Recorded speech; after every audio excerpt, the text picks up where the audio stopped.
You ready for this? Ready to win.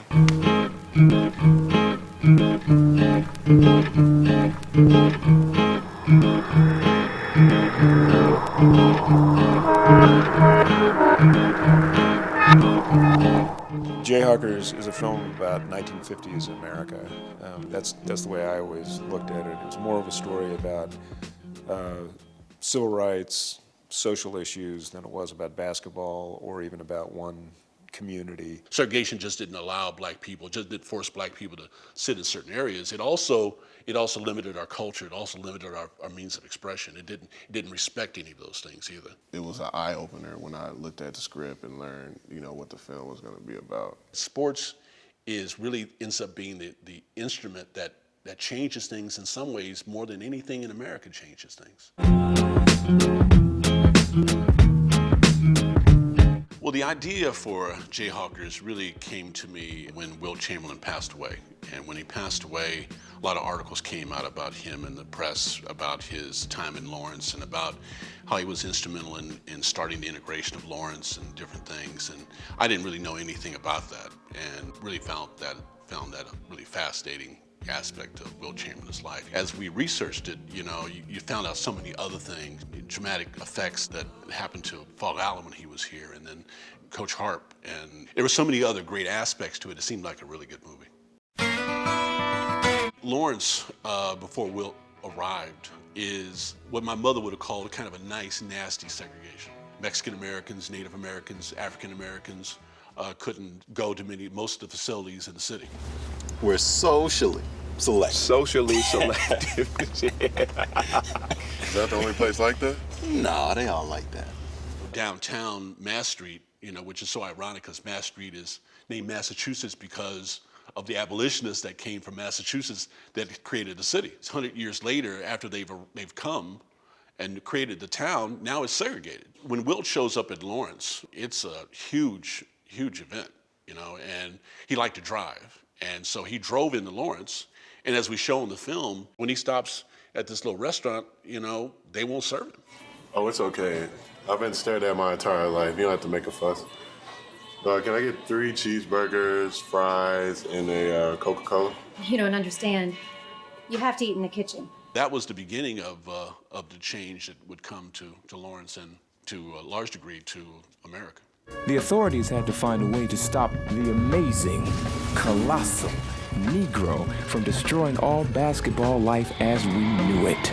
Originally, the film was called Wilt of Kansas, and it was more of a biopic. And we kind of reconceptualized the film again and made it more about Coach Harp and Coach Phog Allen and Wilt and Nathan Davis, really. That's when it seemed like it was more of a symbol of the region, of the times in this area in a way.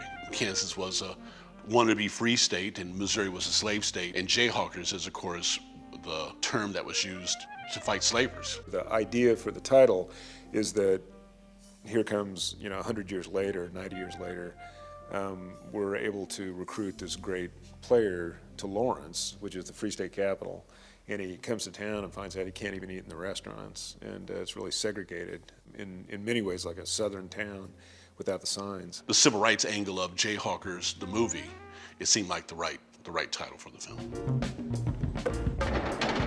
No more passes over the backboard. No offensive goaltending. No leaping from behind the foul line and dunking on free throws. The new rules handed down by the NCAA in response to Wilt.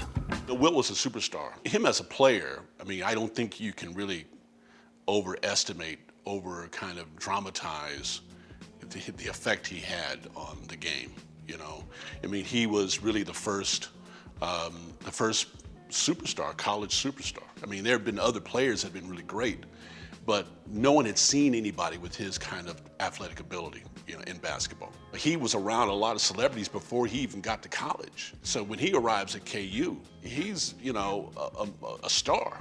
And before he even plays one game, he's a star. Obviously, one of the big obstacles with the film was always who's going to play Wilt. When he played college basketball, he was obviously 7'2", but he was a real skinny dude. He's real skinny, and he wasn't that big guy that he became later. So I always knew there was somebody around that could play Wilt. So one day, Kevin and I were the only people at this restaurant called the Yacht Club, and Self came in by himself and was sitting at another table, and he yelled over what's happening with the film. And we said, well, we're starting to raise money. And he said, well, who's going to play Wilt? And we said, well, do you have any ideas? When he suggested Justin Wesley, I looked at him online and saw him in a couple of interviews and really thought he could play the part. He had the look I was looking for. I mean, he visually, physically, he looked like Wilt. He wasn't huge, you know, he was still slender. Facially, he looked like Wilt. Coach Self came up to me and asked me, he said, hey, a couple of these guys want to do a film about Wilt Chamberlain. I thought of you, and I was like, do you want to do it? And I didn't really know, like, the magnitude or, you know, of it, and I just felt like it was something I couldn't say no to. I mean, in history, like, there's the huge bullet points, and then there's the little bullet points in between that people don't really know about. The first time we really worked with him was a photo shoot with Kip before we did the film. And he showed up, and he had obviously been reading up on Wilt and really had the story down and everything, and he really impressed us. And he had gotten his hair cut to look like Wilt, and he was great through the entire run of the thing. Going into it, I had no idea Wilt went through these kind of things when he was at school here. I thought he just kind of went through what we went through, like today, like he was loved, that kind of thing. I never knew he had to deal with that aspect of segregation. Negro, sit upstairs. Oh, I got my tickets. You have to sit in the crow's nest. So do you if you want to sit with him. I kind of just jumped right into it. I didn't really look at that much footage of Wilt. I kind of looked to Kevin to kind of help me throughout the process of filming the movie, kind of telling me what he wanted, and he did a great job doing that. And he's very patient with me, and worked with me really well, so it turned out great. I don't think there's anybody in the country we could have got to play that part any better than Justin did. No, seriously, guys, I'm going to retire the jerseys of all the greats that ever played for Kansas. His will be up there one day, you can count on it. Speaking of retirement, you're going to turn 70 very soon. Mayor, do I look like some guy who's ready to retire? One of the really cool things about the film and how it developed, we decided really that Phog Allen's part would be a lot bigger than it was originally. And Phog Allen is just a great historical figure. I mean, he's really the first college coach. I mean, he's really the first coach of basketball. In the film where him and Naismith are talking, that's the creation of the game of basketball. You really believe that? Of course I do. But you created the game. The boys needed some exercise during the winter. But it's so much more than that. You flatter me, Forrest. But if you want to coach, try football. I wish you'd show me what you know.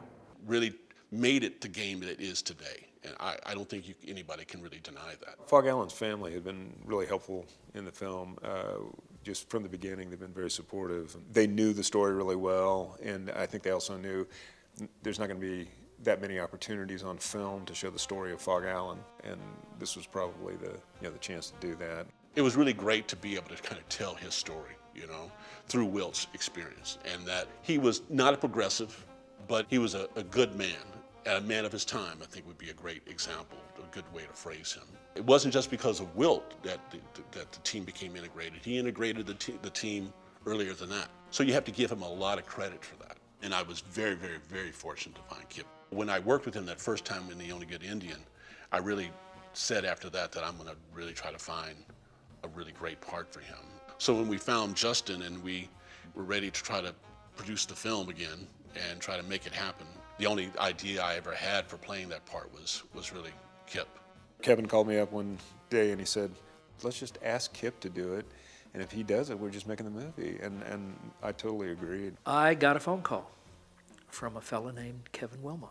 And he called and said, I'm doing this project. And I said, okay. And then he explained what the project was and said it was about Wilt Chamberlain's coming to KU. And did I know who Phog Allen was? Yes, I did.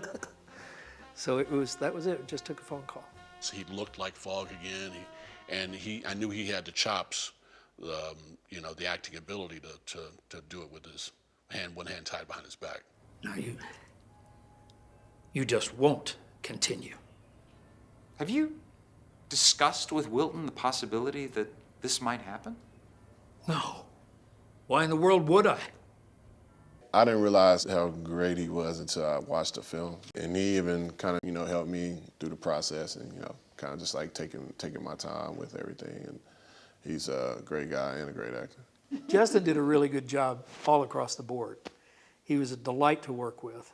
He's just a great kid and really interested in learning about it and doing the best he could. And boy, I thought he was wonderful. He not only looked like Wilt, but there was a calmness in his demeanor and a perspective that he could bring, being a big man, being a big black man, that was essential for the role, but he certainly embodied it.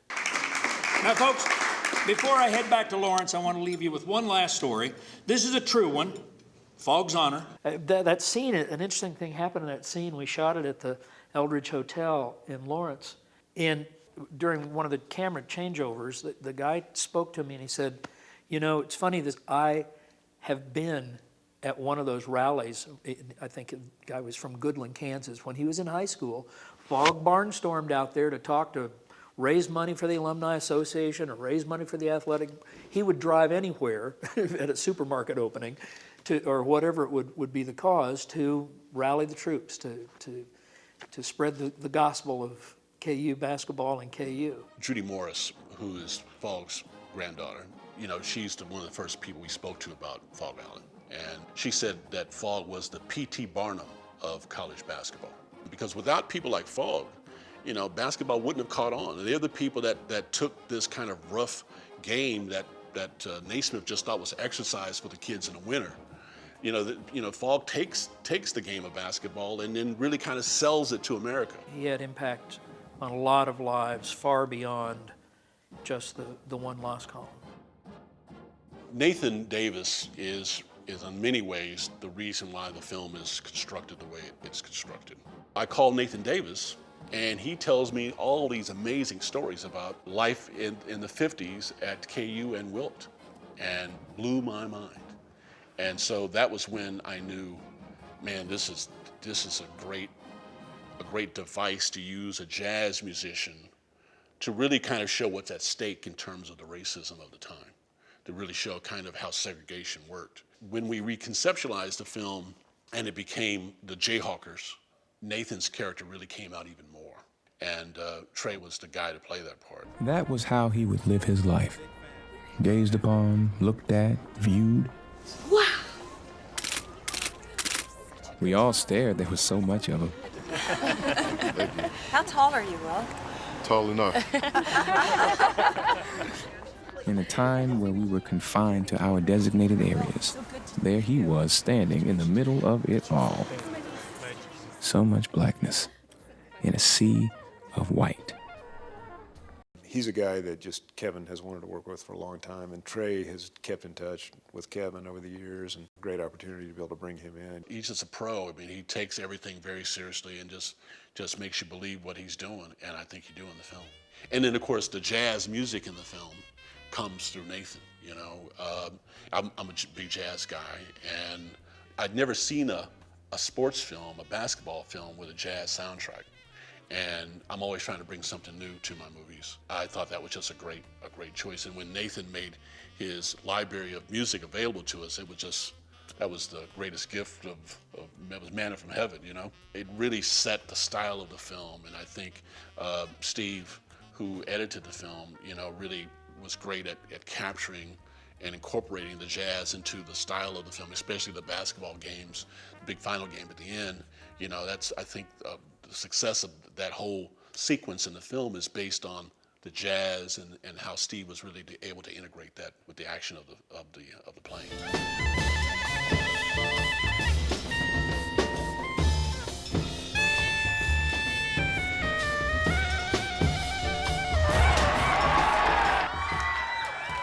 Coach Harp is the other really kind of interesting side of the story. He's the guy that had to put it together after a huge piece was taken away. Him and Wilt have, as we mentioned in the movie, they both have the problem of following a superstar. And Wilt's actually kind of following the image that has preceded him. You know, when he comes to town, this image of him being the superstar is already there when he arrives. And major things are expected of him, as championship for one. And so, you know, Coach Harp has to follow the legendary coach Phog Allen. To have to prove yourself to people who will never understand. Now I know if you and I don't win, we will forever be considered losers. So if you don't want to play for me, that's fine. That reputation that he had for greatness was just expected of Coach Harp. Harp and Phog were very different people, and they didn't have like a father and son relationship, I don't think. I think they probably got along really well and respected each other. But Harp was, you know, a generation younger, and he was very progressive. There's that scene in the film where he's the guy that says, we're not going to send Maurice and Wilt to stay with a colored family in Dallas because there's no place in Dallas they can stay. We're going to all stay together. Those boys are going to have to make other arrangements.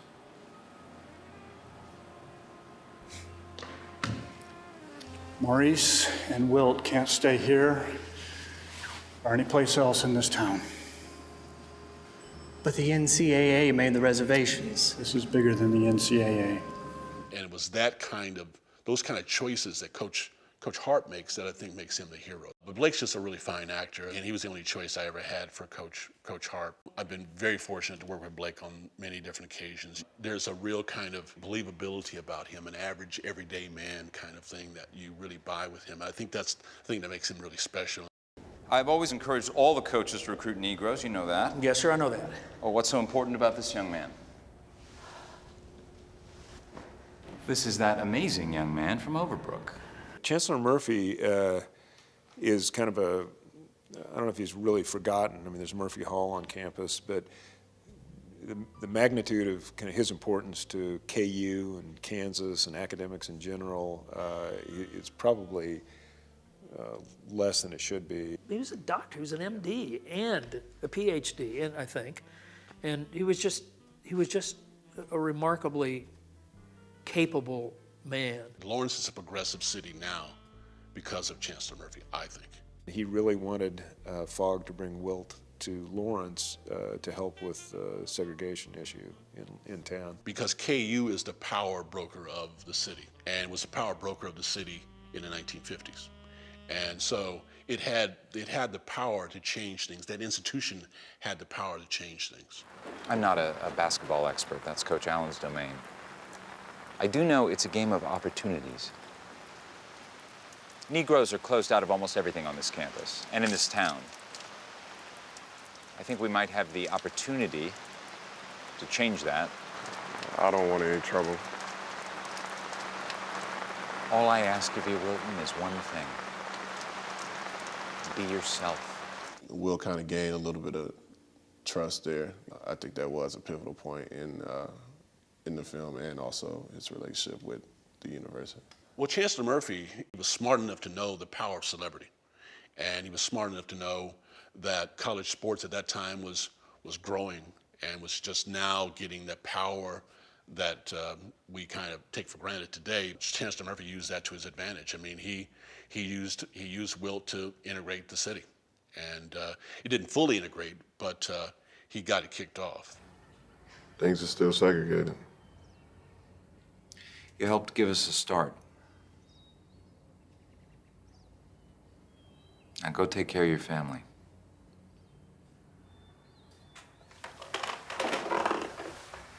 Thanks, Chancellor.